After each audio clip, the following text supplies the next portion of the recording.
स्वागत है आप सभी लोगों का मेरे चैनल साइंस टू टेक्नोलॉजी में। मैं अनुपम विपुल आप सभी लोगों का स्वागत करता हूं आज के शो फ्यूचर फ्राइडे में। If you want to watch this video in English please click the description go to my English only channel. तो आज हम लोग बात करेंगे 100 वाट स्टोरेज सोलर के बारे में। तो आइए इसे समझते हैं। तो सबसे पहले समझिए सोलर में प्रॉब्लम क्या है, क्योंकि वो एक अच्छा सक्सेसफुल टेक्नोलॉजी है। तो उसमें प्रॉब्लम क्या है?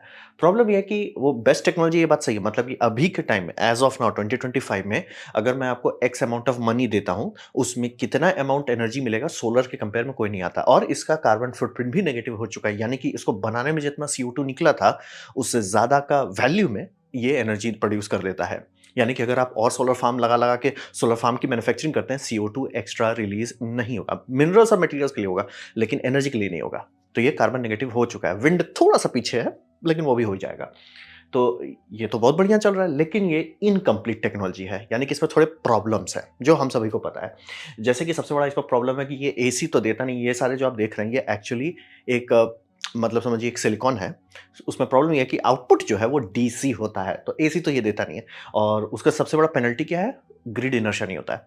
आप और हमारा दुनिया जो चल रहा है बिजली पे, वो सिर्फ इसलिए चल रहा है कि ग्रिड में इनर्शिया, यानी कि एक फिजिकल मास है जो घूम रहा है। भले उससे क्या फर्क पड़ता है? अब आप सोचिए कि अगर आप एक बड़े से कंज्यूमर हैं, ठीक है? आप बहुत बड़ा एल्युमिनियम स्मेल्टर प्लांट चला रहे हैं, बम बम एकदम, ठीक है? कोई दिक्कत नहीं है। आप लोड डालें, 100 मेगावाट तक का झटका दे सकता है वो, और उतना कंटिन्यूअस ड्रॉ करेगा। अब रहा बात 100 मेगावाट का आप झटका ग्रिड से निकालेंगे, तो ग्रिड तुरंत क्यों नहीं डाउन हो जाता है? क्योंकि वो कोशिश वही करता है। मतलब अब देखिए, यहाँ पे आपका स्मेल्टर खाया बिजली, वो स्मेल्टर कहाँ से बिजली निकालेगा? वो निकालेगा नज़दीकी ट्रांसफार्मर से। वो ट्रांसफार्मर कहाँ निकालेगा? हाई वोल्टेज ट्रांसफार्मर से। फिर वो कहाँ से जाएगा? फिर आपके ट्रांसमिटिंग ट्रांसफार्मर से। ऐसे-ऐसे करके एंड में जाएगा वो कोल पावर प्लांट के जनरेटर्स पे, या हाइड्रो टरबाइन के ब्लेड्स उसमें जनरेटर में जाएगा। अब रहा बात कि वो कई 100 टन का ऑब्जेक्ट होता है जो स्पिन कर रहा है। अब उस पे आप झटका लगाए तो एक तरफ पे मैग्नेटिक ब्रेकिंग का इफेक्ट हो रहा है, उस पे आप लोड डाल दिए। अब वो स्लो होने की कोशिश कर रहा है, लेकिन इनर्शिया इतना बड़ा है, इतना भारी है कि टाइम लगेगा। अब वो टाइम इतना होता है कि कंप्यूटर देख लेगा कि सर गड़बड़ है। अगर जैसे मान लीजिए नॉर्मल टरबाइन इंडिया में चल रहा है 1500 आरपीएम पे, 1500 पे चल रहा है। कंप्यूटर देखेगा कि 1499 हो गया। कुछ गड़बड़ है। 1498 हो गया। वो बोलेगा भैया स्टीम का वाल्व खोलना शुरू करो तो। और वो जैसे ऐसे करके वो कॉम्पनसेट कर देता है। मतलब कॉम्पनसेशन सर्किट को इनर्शिया चाहिए ताकि वो अप डाउन कर सके, और ये दोनों तरफ चलता है। ये तो मैंने आपको लोड बताया। अब वही मान लीजिए कि आपका काम हो गया स्मल्टिंग, आप बंद किए, धड़धड़ा के। अब आपने तो स्टीम प्रेशर बढ़ाया हुआ था, तो धड़धड़ा के आपने लोड हटा दिया। इलेक्ट्रिकल लोड तो ऑलमोस्ट इंटरमिलियसली हट जाएगा। वो ओवर वोल्टेज क्यों नहीं करेगा? क्योंकि वो इनर्शिया अभी भी है। वो अभी भी बढ़ने की कोशिश करेगा कि 1501। कंप्यूटर बोलेगा कुछ गड़बड़ है। 1504, ए भैया स्टीम का वाल्व थ्रॉटल करो। ये इनर्शिया के चलते आपका पूरा बिजली चलता है। इनर्शिया गया, ग्रिड खत्म हो जाएगा। ये सब में इनर्शिया नहीं होता है। तो ये एक बहुत सीरियस समस्या है। यानी कि अगर पूरा इंडिया में लोग दबा के सोलर लगाए, सारा ग्रिड ही उड़ जाएगा। ये इनर्शिया के बिना मैनेज नहीं होगा। और ये 24/7/365 नहीं करते, यानी जिसे हम लोग बेस लोड कहते हैं। बेस लोड का मतलब है ये है। जैसे coal power plant, nuclear power plant को ऐसे बनाया जाता है कि वो बस है, ज़्यादा पावर के पीछे नहीं भागे, लेकिन बेस लोड के पीछे भागे। यानी कि हम बोल दिए 500 मेगावाट इस प्लांट से निकल रहा है, मतलब वो 500 निकलेगा ही कुछ भी होने पे। अब वो सबको हाई प्रायोरिटी चीज़ पे दे दिया जाता है। जैसे आपका ये हो क्या बोलते हैं, हॉस्पिटल हो जाए, पुलिस सेंटर हो जाए, बहुत सारे लोड्स हैं जिसको हाई प्रायोरिटी में रखा जाता है, उसके हिसाब से वो सब बनाए जाते हैं। तो बेस लोड हम लोग को चाहिए। अब यही समझिए कि इसको स्केल करना सोलर को थोड़ा-सा मुश्किल है। हर कोई हर जगह पे आप बस लगाने का मतलब टेक्निकली लगा सकते हो, बट लेकिन उतना आसान भी नहीं है। और इसमें सबसे बड़ा दिक्कत होता है कि इसका आरओआई खराब हो जाता है। जैसे आप इसमें बैटरी ऐड करें या ये गर्म होने लगे। ये इंडिया में अभी थोड़ा एक प्रॉब्लम आने वाला है कि हम सोलर पैनल्स का रेटिंग जो है इंडिया में पता नहीं कोई फूँक के कर रहा है, वो 25 डिग्री सेल्सियस पे है। इंडिया में 25 डिग्री सेल्सियस धूप में रखा हुआ चीज़ कहाँ से आएगा? पता नहीं कैसे है। बट उसका दिक्कत है कि अगर पैनल ज़्यादा गर्म होता है, वो उसका एफिशिएंसी भी घट जाता है, कितना बिजली बना रहा है वो घटता है। दूसरा, उससे उसका लाइफ स्पैन भी छोटा हो जाता है, तो आरओआई खराब होता है। तो है मतलब मैं कह रहा हूँ सोलर अभी के टाइम में बहुत बेस्ट टेक्नोलॉजी है, लेकिन इसमें कुछ-कुछ लिमिटेशन है। जैसे वो ग्रिड का लिमिटेशन है, 24/7 नहीं होता है, वो सब लिमिटेशन एक समस्या बना देता है। बेस्ट है, लेकिन कुछ इम्प्रूवमेंट की ज़रूरत है। तो रहा बात कि ये कंपनी एक्सोवाट, इनका लॉजिक साइंस पे है ही नहीं। ये ट्राई भी नहीं कर रहे। बोले साइंस सॉर्टेड है, आपको पता है क्या बनाना है, कैसे बनाना है, वो सॉर्टेड है। लेकिन ये कोशिश कर रहे हैं इकोनॉमिक्स को सॉर्ट करें, जो मैं बार-बार बताता हूँ। फिज़िक्स है, इकोनॉमिक्स है, ये फिजिक्स है, इंजीनियरिंग है, इकोनॉमिक्स। फिजिक्स बोल देता है आप कुछ भी कर सकते हो, मतलब फिजिक्स में अगर लॉ नहीं ब्रेक कर रहे फिजिक्स अलाउ कर देता है। फिर इंजीनियरिंग क्या आप कर सकते हो कि नहीं, जैसे कि आप पढ़ने का पढ़ सकते हो कि फिजिक्स आपको बोल देगा कि आप लाइट स्पीड से थोड़ा नीचे चल सकते हो, जैसे मान लीजिए 0.9 सी। ठीक है, 0.9 सी तो वो हो गया आपका, वो फिजिक्स बोलता है चलिए 0.9 सी आप चल सकते हो, ठीक है, बल्ले बल्ले। इंजीनियरिंग क्या क्या आप ऐसा रॉकेट बना सकते हैं जो 0.9 सी तक पुश कर पाए, चलिए वो हाँ या ना होता है, चलिए वहां पे थोड़ा रियलिस्टिक आ जाते हैं। वो बोलता है भैया 0.2 सी पे खुश रहो, ठीक है, 0.2 सी पे आते हैं। इकोनॉमिक्स बोलता है सर उतना पैसा नहीं है। तो कॉन्टेक्स्ट वही होता है कि क्या चीज बनेगा फेल होगा वो डिपेंड करता है इकोनॉमिक्स पे। तो ये इकोनॉमिक्स पे मिसाइल मार रहे हैं, बोले भैया फिजिक्स सॉर्टेड है, इंजीनियरिंग सॉर्टेड है, हमको ये सॉर्ट करना है इंजीनियरिंग को, ये सॉरी इकोनॉमिक्स को। तो यहाँ पे वही दिख रही है, ये पूरा फोकस है डे वन से इनका है इकोनॉमिक्स पे। जैसे स्पेसएक्स रॉकेट पे उतना नहीं फोकस किया, उससे ज्यादा बेटर बेटर रॉकेट हैं, लेकिन इकोनॉमिक्स पे फोकस किए, यानी कि ये रॉकेट सस्ते में बनाओ, लॉन्च करो, धड़धड़ा के कॉन्ट्रैक्ट लो। और ये आपको समझ, आप अभी कह सकते हो कि वो रियूजेबल है, लेकिन शुरू शुरू के कई कॉन्ट्रैक्ट था वो रियूजेबल नहीं था, लेकिन उनको करना था और उस पर पूरा फोकस किए, वर्टिकल इंटीग्रेशन पे फोकस किए, कॉस्ट कटिंग पे फोकस किए, तभी जाके वो सक्सेसफुल हो पाए। तो ये कंपनी भी वही कर रहा है कि इकोनॉमिक्स लेयर पे ध्यान दे, सारा ध्यान है कि क्या ये हम तुरंत बना के बेच सकते हैं कि नहीं, उस पर है। तो इनका है कि हम आपको एक यूनिट देंगे, ये मान लीजिए एक यूनिट है, ये यूनिट इसमें सब चीज होगा, यानी कि इसमें आपका पावर जनरेशन भी होगा और इसमें आपका एनर्जी स्टोरेज भी होगा, आपको लोड नहीं लेना है। और इसमें अगर आपको है कि बहुत पावर चाहिए, जैसे मान लीजिए एक यूनिट आपको 100 किलोवाट दे रहा है, आपका नहीं यार उससे ज़्यादा चाहिए, ठीक है, 2 ठो लगा दो, 4 ठो लगा दो, मतलब ये आप बढ़ाते जाए, जैसे सोलर पैनल को आप बढ़ाते चले जाते हैं, पैनल्स का साइज सेम रहता है। जैसे अगर आज के टाइम में मेरे छत पे लगा हुआ है 550 वाट का, 6 तक 100 तक का मैं सुना हूँ लोग आजकल बनाने लगे मार्केट में। तो मान लीजिए प्लेट 1 किलोवाट का होता है, तो आप प्लेट बड़ा नहीं खरीदोगे, आप खूब सारा प्लेट खरीदोगे। तो यहाँ लॉजिक वही है कि ये एक यूनिट हम बना रहे हैं, आप बताओ कि आपको कितना चाहिए, उसके हिसाब से हम उतने पीस आपको भेज देंगे। और ये एक यूनिट पूरी तरह से सेल्फ सस्टेन्ड है, यानी कि इसमें एनर्जी जनरेशन और एनर्जी स्टोरेज इसी में है, आपको बाहर से कुछ नहीं है। जैसे सोलर पैनल तो आप खरीद लो सस्ते में, इन्वर्टर भी सस्ते में खरीद लो, बैटरी खरीद में लूट जाओगे, वैसे यहाँ पे आपको वो नहीं करना है। ये पूरा पैकेज 1 यूनिट के तौर पे आपको दे दिया जाएगा। तो वही बोला, ईच यूनिट सेल्फ सफिशिएंट है, यानी मतलब खराब भी होता है तो एक यूनिट खराब होगा, ना कि जैसे अभी मेरे केस में 4 पैनल है, ठीक है, पैनल में से एक पैनल गया कोई दिक्कत नहीं है, मतलब पावर कम होगा लेकिन हम चले जाएंगे। वहीं इन्वर्टर गया तो हम लटक जाएंगे। तो यहाँ पे वैसा नहीं होगा, यहाँ पे एक यूनिट जाएगा तो एक यूनिट का ही आउटपुट जाएगा, और ये 24/7 काम करेगा। कैसे करेगा, वो जो एनर्जी स्टोरेज है इसमें आगे हम लोग बात करेंगे। और लॉजिक वही है, क्योंकि ये यूनिटाइज किए हुए हैं, यानी हर चीज ऐसा बना जो ट्रक से ट्रांसपोर्ट किया जा सके बिना ज्यादा लोड के, ये सस्ता करने की कोशिश कर रहे हैं। मतलब कि टोटल टारगेट इनका बस ये है कि हम आपको एक्चुअली बेच पाएंगे, कि मतलब बस इसको लो, लगा दो, खुश रहो, लोड नहीं लेना है। तो इनका पूरा टारगेट इकोनॉमिक्स लेयर पे है, पूरी इंजीनियरिंग इकोनॉमिक्स लेयर पे। वो best of the best performance पे फोकस नहीं कर रहे हैं, वो फोकस कर रहे हैं कि क्या इसे हम सस्ते में अमेरिका में बना सकते हैं, क्या इसे अमेरिका में डिप्लॉय कर सकते हैं। मतलब तो सब चीज अमेरिकन सिस्टम पे बना हुआ है कि अमेरिका में जो जो मटेरियल्स अवेलेबल हैं, मिनरल्स अवेलेबल हैं, उसके हिसाब से बनाया जाए। अमेरिका का रोड नेटवर्क किस चीज को अलाउ करता है ट्रांसपोर्ट करने का, उसके हिसाब से किया जाए। तो ये हो गया इनका फिलॉसफी, इकोनॉमिक्स में मिसाइल मार रहे हैं। अब बात करते हैं काम कैसे करें। तो काम कर रहे हैं ये फर्नेल लेंसेज का इस्तेमाल करके। अगर आपके पास पुराना एलसीडी टीवी रहता था तो उसमें फर्नेल लेंस होता था। मतलब कोई मोबाइल वोबाइल का स्क्रीन कभी टूटा फूटा देखा, उसमें फर्नेल लेंस होता, वैसा ये फर्नेल लेंस है। ये सोलर एनर्जी को बीम कर देगा, ठीक है, ये बीम को एक कॉन्सेंट्रेटेड जगह पे डाल देगा। फर्नेल लेंस का अब लगा, बस फर्नेल लेंस क्यों यूज़ कर रहे हैं, रहा ये ग्लास का लेंस बहुत बड़ा और भारी हो जाएगा। फर्नेल लेंस एक पतला सा शीट होता है, अगर आप सही से इंजीनियरिंग करते हैं तो उसे स्टैंप करके बना सकते हैं, यानी कि आपके पास एक इंजेक्शन मोल्ड रहेगा, खासतौर का प्लास्टिक, मतलब क्योंकि आप ग्लास नहीं यूज़ करना चाहोगे। ग्लास में दिक्कत यह है कि उसमें बहुत मतलब इंफ्रारेड का टेल एंड कट जाता है और अल्ट्रावायलेट कट जाता है, तो अच्छा खासा एनर्जी बैंड फास्ट फिल्टर हो जाता है, मतलब रिजेक्ट कर देता है। आप चाहोगे कुछ ऐसा जिससे ऑलमोस्ट सारा निकल जाए, तो एक खासतौर का पॉलीमर आता है जो ये कर सकता है, तो वो पॉलीमर से ये बनाया जाता है ताकि ये धूप में टिक सके, ठीक है। और ये पतला एक प्लेट जैसा ही होता है, तो इसको आप खूब मास प्रोड्यूस कर सकते हो और ट्रांसपोर्ट करना भी आसान होगा। तो ये सोलर एनर्जी को फोकस करता है, ठीक है। ये आपका बीम लिया, फोकस करके डाल दिया अंदर में, ठीक है। लाइट जाता है एक इंसुलेटेड बॉक्स में, ये जो लाल लाल बॉक्स देख रहे हैं ये इंसुलेटेड बॉक्स है। इस बॉक्स के अंदर एक सिलिकॉन का ब्रिक है। अब रहा बात कौन सा सिलिकॉन है, वो मत पूछिए, नहीं क्लियर करना कि एग्जैक्टली कौन सा मटीरियल है, बट वो सिलिकॉन का है, वो गर्म हो रहा है। अब रहा बात कि वो कितना गर्म होगा, इनका टारगेट है 1000 डिग्री सेल्सियस तक वो गर्म होगा। कैसा हो सकता है, आराम से हो सकता है। आप सन के लाइट में कोई लिमिट, अपर लिमिट नहीं है, बस है कि आप कितना फोकस कर रहे हैं या जो मटेरियल है वो कितना बड़ा है। जैसे मान लीजिए यही फर्नल लेंस है, आप इसमें मान लीजिए कि 10 किलो का ब्रिक है, वो 1000 डिग्री जा रहा है, आप ब्रिक को 1 किलो कर दीजिए, वो 3000 डिग्री तक जा सकता है, मतलब अस्यूमिंग कि वो आग ना लग जाए उसमें। तो वैसा ही होता है। और आप बहुत बड़ा भी कर सकते हो कि ब्रिक को बढ़ा दो, टेम्परेचर घट जाएगा। तो ये समझना बहुत ज़रूरी है, वेक्टर है आपके पास कंट्रोल करने का। तो हीट करेगा और वही स्टोर करेगा, ये मतलब इंसुलेटेड बॉक्स है, गर्मी इससे बाहर नहीं निकलेगा। और इसमें वर्किंग फ्लूइड चलाए जाएंगे जो एयर है, ये जो आप देख रहे हैं दूसरा बॉक्स में, वो एयर जो है गर्मी इससे खींच के निकाल देगा। ठीक है, ये आपका थर्मल इंसुलेटर के अंदर बॉक्स आपने डाल दिया, ये ब्रिक्स हैं, ये ऑलमोस्ट फायर ब्रिक जैसा मुझे लग रहा है, मतलब ज़्यादा डिटेल नहीं दिया तो फायर ब्रिक, ये जो सर्कुलेशन है मतलब फ्लूइड जो है, फ्लूइड नहीं है वो, लिक्विड है, नहीं है, गैस है, एयर मिक्सचर यूज़ कर रहे हैं या नाइट्रोजन भी यूज़ कर सकते हैं। वो वर्किंग फ्लूइड है, वो हीट को लेगा, वो हीट को क्या करेगा, हीट को ले जाएगा स्टर्लिंग इंजन में। स्टर्लिंग इंजन उसको कन्वर्ट करेगा मैकेनिकल मोशन में, वो मैकेनिकल मोशन से आपका बिजली का जनरेटर चलेगा। ठीक है, और यहाँ पे आपका बस वही लॉजिक है कि जैसे ये बक्सा है, आप ऐसा कितना सर पावर चाहिए, हाँ उसके हिसाब से हम बक्सा डिसाइड कर देंगे, उतना बक्सा हम आपको ट्रक से भेज देंगे। ट्रक जो नॉर्मल रोड पे चलता है वो ये मतलब कितना 5000 व्हील्स वाला वो सब ट्रक पर नहीं चाहिए, नॉर्मल है ले जाओ। तो ये इनका वर्किंग है। फर्नेल लेंस, और फर्नेल लेंस ट्रैकिंग भी कर रहा है, ऐसा सोलर पैनल जैसा फिक्स नहीं है, ट्रैक कर रहे हैं तो थोड़ा ज़्यादा अच्छा यील्ड आ पाएगा। हम लोग सोलर फार्म में ट्रैकिंग इसलिए नहीं करते हैं कि आपको कोई भी स्ट्रक्चर बनाना है तो ऐसा बनाना है कि तूफान उसको तोड़ ना दे, तो वो बहुत मजबूत होता है। क्या ऐसा आप ट्रैकिंग माउंट बना सकते हो जो संभाल सके? हाँ, सैटेलाइट डिश के लिए करते हैं, लेकिन दाम बहुत बढ़ जाता है।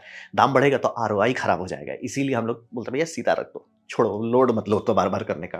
तो यहाँ उनका है कि मतलब हर टाइम वो 24/7 सन को ट्रैक करता रहेगा, और जितना आपको यूनिट है उसके हिसाब से अटैच कर दिया। तो फिलॉसफी और लॉजिक जो है वो नोन है। क्या ऐसा हो सकता है? हो सकता है। क्या ऐसा कभी किया गया है घुमा फिरा के? हाँ, कई बार किया।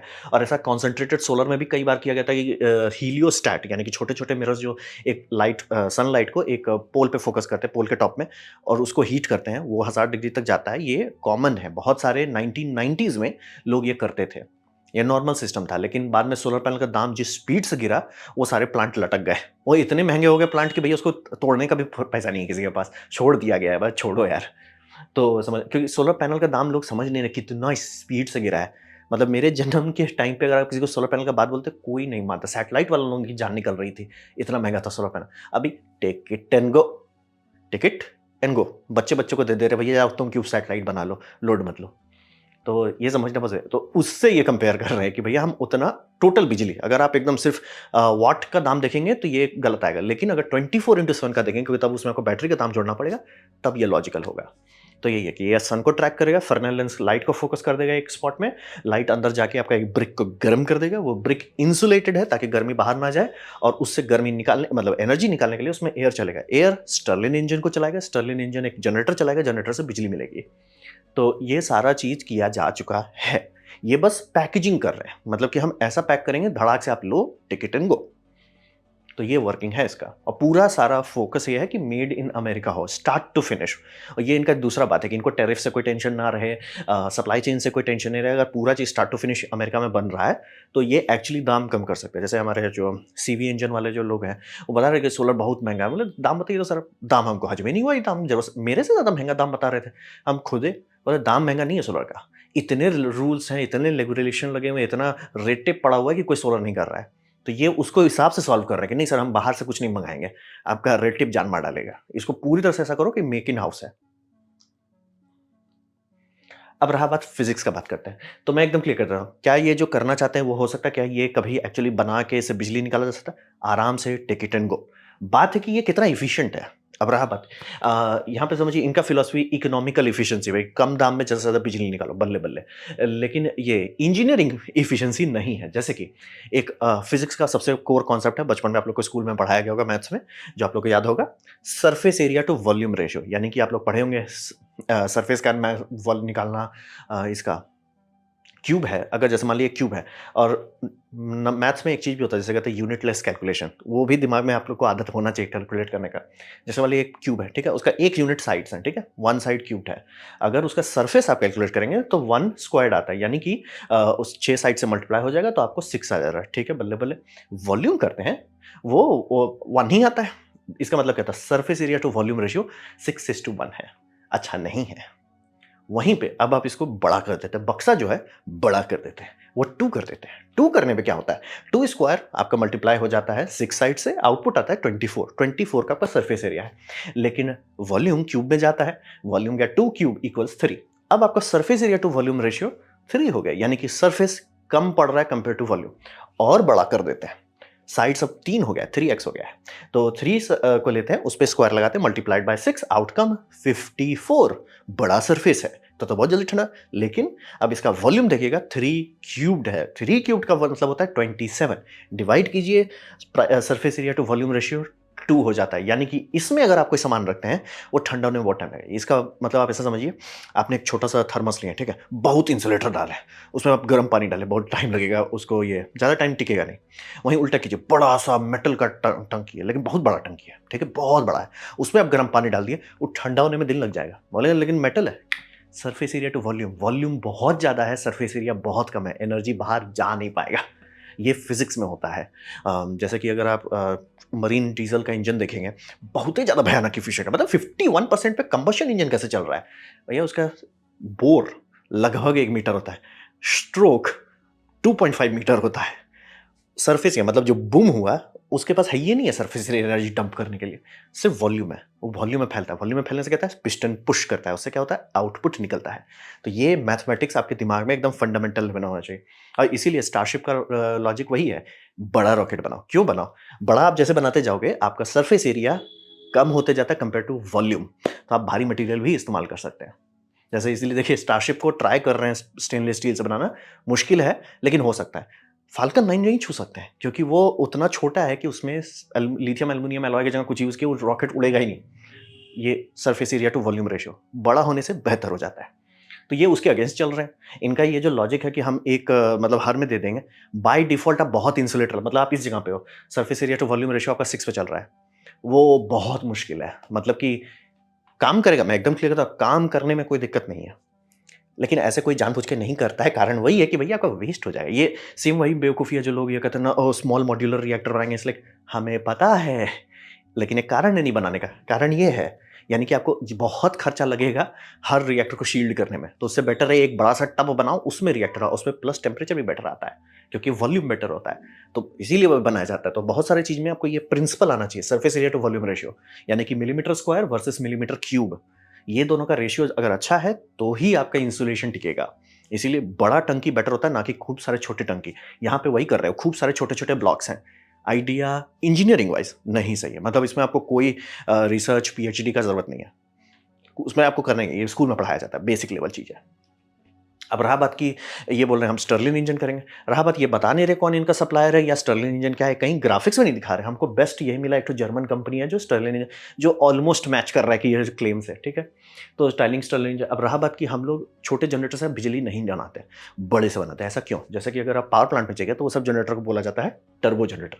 क्यों टर्बो जनरेटर इसलिए इस्तेमाल करते हैं? उसमें वजन होता है, बड़ा होता है, बम बम होता है, और वो सिंक्रोनस होता है, यानी कि वही मतलब 60 हर्ट्ज ग्रिड में है या 50 हर्ट्ज है, वो जनरेटर डिसाइड कर रहा है, वो डायरेक्टली कनेक्टेड है।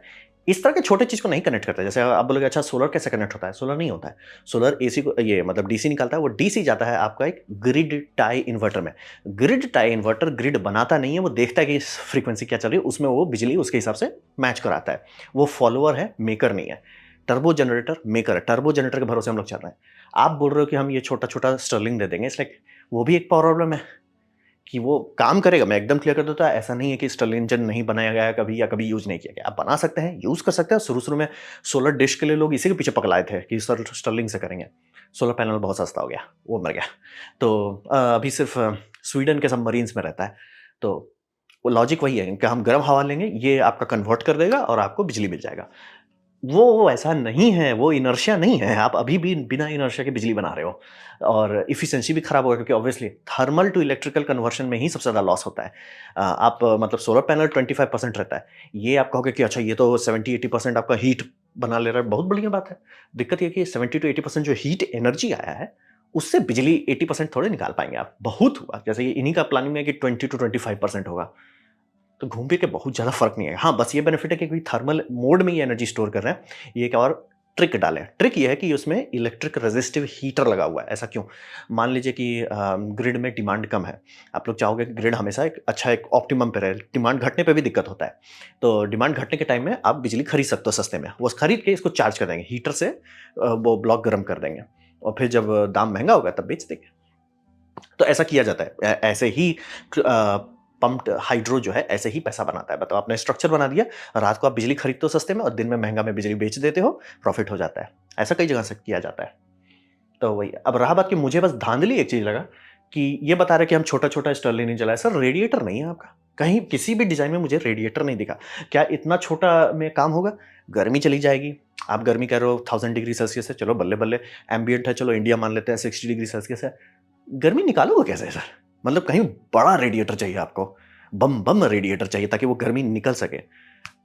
वो मुझे कहीं नहीं दिखा इनका डिज़ाइन में। आई एम लाइक या तो आप छिपा रहे हो या तो डाले नहीं हो। और अगर आप डाले नहीं हो, जैसे ही आप इसके खूब सारे पीस रखेंगे वो एरिया एक हॉट आइलैंड बन जाएगा और सारे का एफिशिएंसी खराब हो जाएगा। ये मुझे बहुत ऑड लगा। कहीं पे भी डिज़ाइन में इनका नहीं दिख रहा कि एक ढंग का डेडिकेटेड स्ट्रक्चर है कि सर ये कूलिंग टावर है, या कूलिंग टावर हवा एयर भी हो सकता है और आपका लिक्विड भी हो सकता है। कुछ है ही नहीं। तो मेरे को वो बहुत प्रेस एक्स फॉर डाउट कर दिया कि लाइक ठीक है सर, आप बना सकते हो, चल जाएगा, मैं एक थोड़ा को मान लूँगा, लेकिन आप कई 100 रख देंगे तो मैं नहीं मान पाऊँगा, क्योंकि इस तरह के जो स्टर्लिन इंजन होते हैं उसको चाहिए, मतलब कूलिंग फ्लूइड चाहिए। कूलिंग फ्लूइड के लिए रेडिएटर चाहिए। रेडिएटर आपके डिज़ाइन में नहीं दिख रहा है कहीं। मतलब बहुत छोटे-छोटे रेडिएटर उतना इफेक्टिव नहीं होते हैं। उसमें भी वही लॉजिक है ये वाला कि एक बड़ा रेडिएटर ज़्यादा बेटर होता है। तो फिज़िक्स जो है मैं एकदम क्लियर था। क्या ये बना सकते हैं? बना लिए हैं। क्या ये चल सकता है? चल सकता है।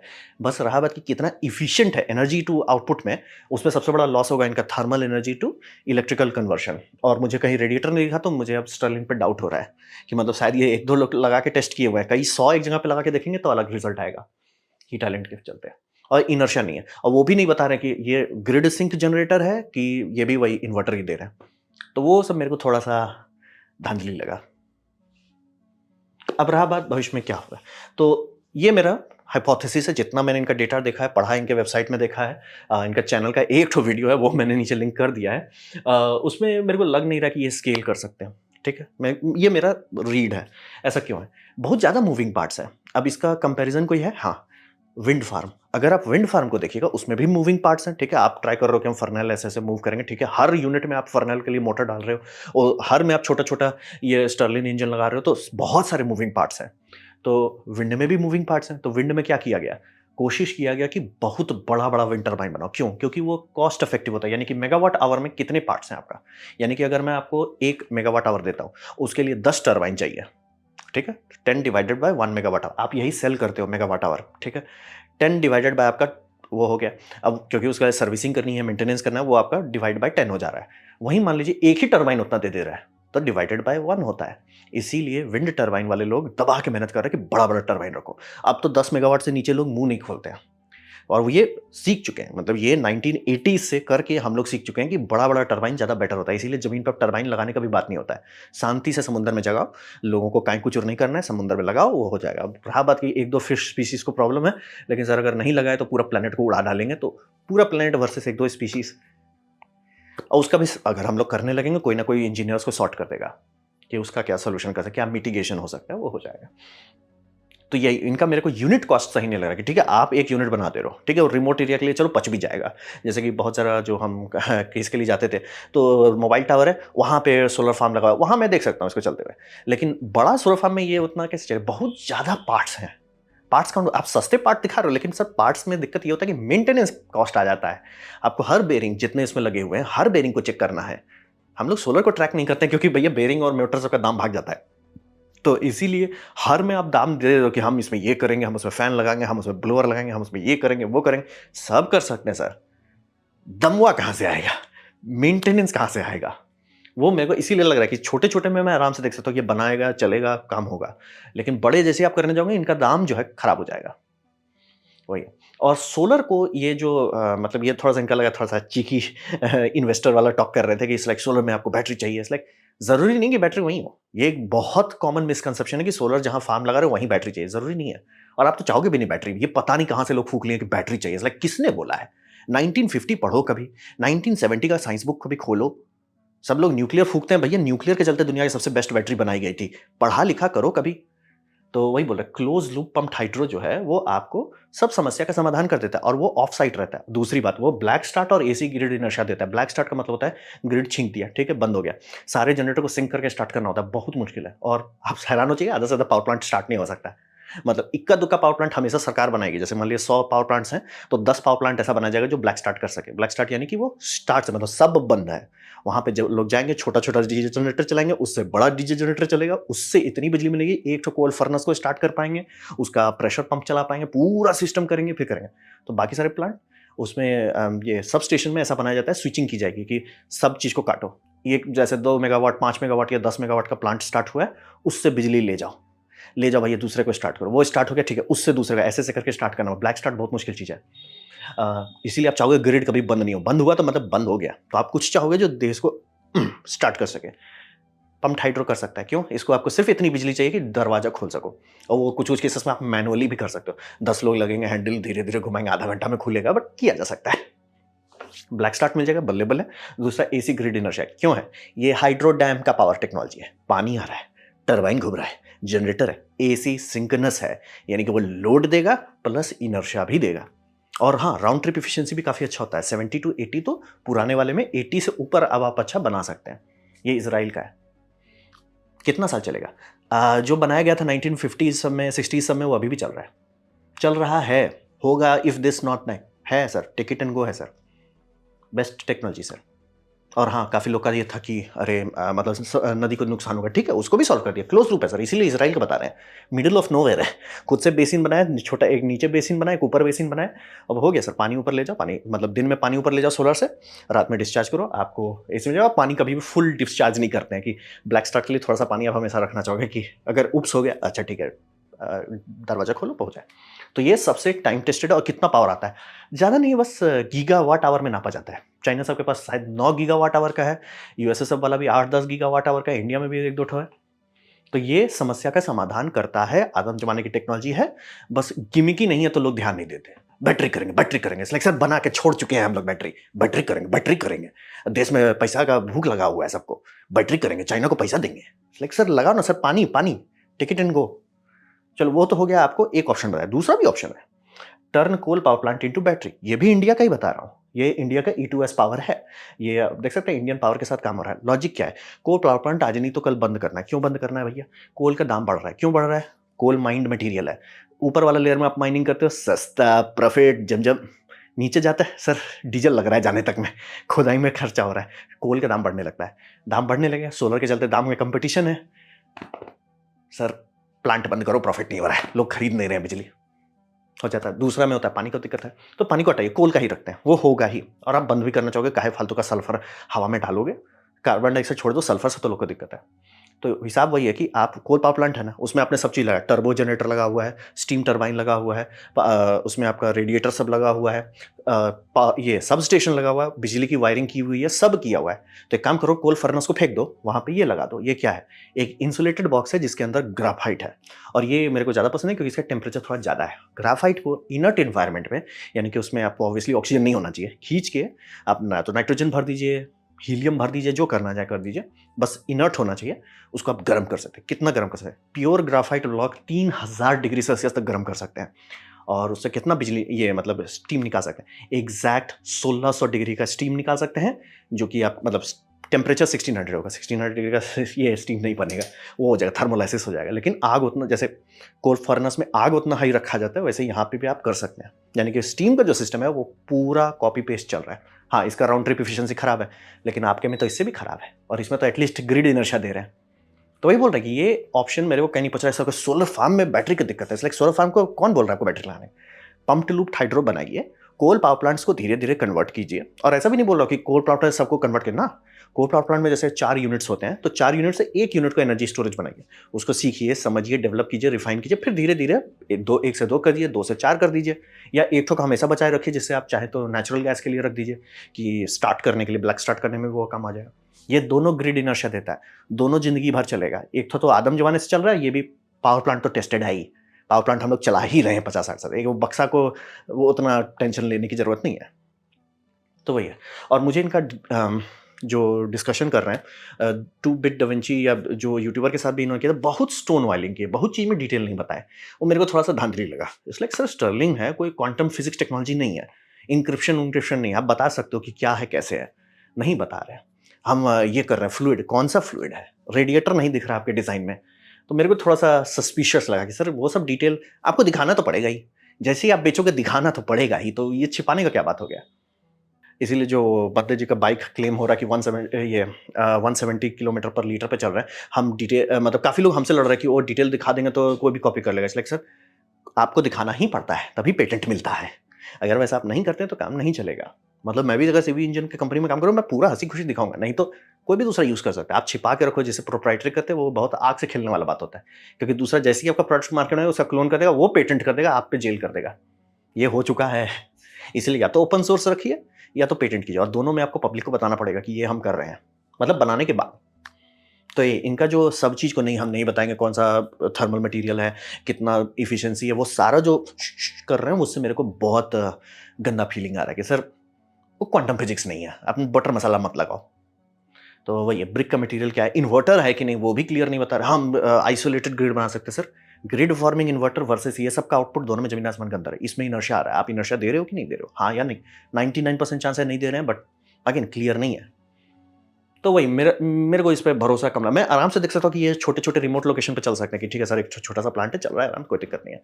लेकिन क्या है, लाइक बड़ा-बड़ा सोलर फार्म जैसे इंडिया में लग रहा है 2 गीगावाट का, 20 गीगावाट का, वो सब नहीं देख सकता है। उसके लिए मतलब इट्स लाइक, क्योंकि उससे ज़्यादा बेटर ना sir, coal power plants India में ऐसे ही बंद करना पड़ रहा है। कहीं पे पानी के चलते बंद करना पड़ रहा है, कहीं कोयल के चलते बंद। कोल वाले को तो पहले ही निपटा लो। पानी वाले के लिए उसमें गुजरात बोल रहा हूँ, झारखंड में इंडिया का पहला air cooled condenser coal power plant है। नाम बताइए? झारखंड में। तो वही बोल रहा हूँ, ऑप्शंस हैं। ये जो क्लेम कर देना कि इसलिए कि बैटरी क्या बोल रहा है बैटरी? उससे जूता लीजिए, चप्पल से मारिए। पढ़ो, कभी स्कूल पढ़ो। 1970s की टेक्नोलॉजी है, 2000 की टेक्नोलॉजी है। टेक्नोलॉजी बैटरी बनाएंगे, चाइना को पैसा देंगे। तो ये था मेरा प्रेजेंटेशन इस वियर्ड सोलर कंपनी के बारे में। उम्मीद करता हूँ आपको अच्छा लगा, कुछ सीखना, कुछ समझ में आया। अगर ऐसा है, लाइक करते हैं तो उसे शेयर कर दो, उससे मेरा काफ़ी भला होगा। नहीं अच्छा लगा, नहीं पसंद आया, कोई बात नहीं, आप डिसलाइक दबा सकते हैं। मैं कहूँगा डिसलाइक 2 बार दबाएँ, उससे मुझे पता चलो कितना नापसंद हुआ है। मैं आपसे कहूँगा कमेंट लिखें, मैं हर कमेंट को पढ़ने की कोशिश करता हूँ। आपसे कहूँगा सब्सक्राइब कीजिए, बेल दबाइए अगर आप फ्री हैं तो। आपने वीडियो देखा, जान के मुझे बहुत खुशी हुई। धन्यवाद।